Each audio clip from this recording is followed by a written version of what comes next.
আমার শ্বশুরবাড়িতে মঙ্গলচণ্ডীর পুজো উপলক্ষে আমরা চলে গিয়েছিলাম আমার শ্বশুরবাড়ি।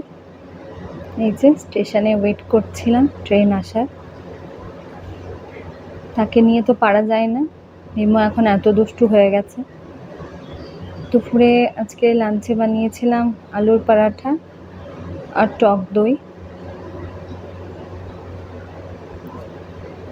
আলুর পরাঠা, টক দই আর আগের দিন রাত্রের ধোসা বানিয়েছিলাম। ধোসার ঠেচা চাটনি ছিল, চাটনি আর আমার বানানো আমের আচার দিয়ে লাঞ্চটা সেরে আমরা দুপুর বেরিয়ে পড়েছিলাম। বিকেল 4টে, 4:30 নাগাদ বেরিয়েছিলাম। বাট যেহেতু অনেকটাই দূর, দুবার ট্রেন পাল্টাতে হয়, তার জন্য একটু ভারী লাঞ্চ করে বেরোলে পেটটা অনেকক্ষণ ভর্তি থাকবে। আমাদের পৌঁছতে রাত 10টা, 10:30 বেজে গিয়েছিল।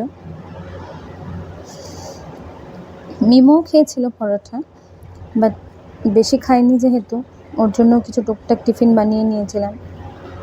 দুধ, একটু সেরেল্যাক বাইরে খাবার জন্য দিয়ে দিয়েছি।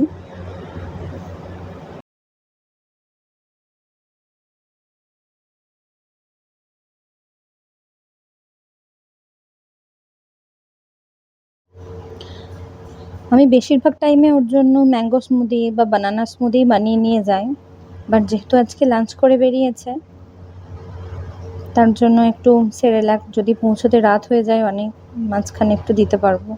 ও বিস্কিট যেহেতু খায় না, বাট মাঝে মধ্যে এখন একটু দিই বিস্কিট চিউ করে খাবার জন্য।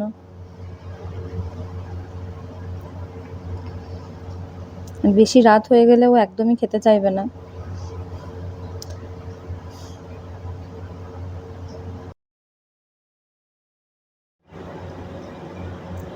এই যে মিমোর পাপাকে খেতে দিয়ে দিই।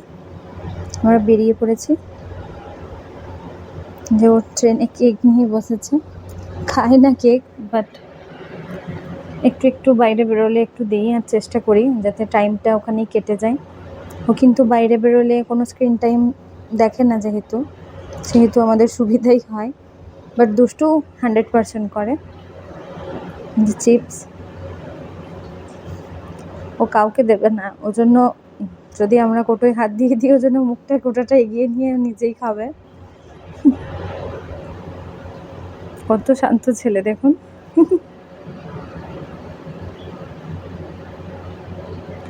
কখনো চুপচাপ থাকে, বাট কখনো খুব রুড হয়ে যায়, যখন আমরা আর সামলাতে পারি না।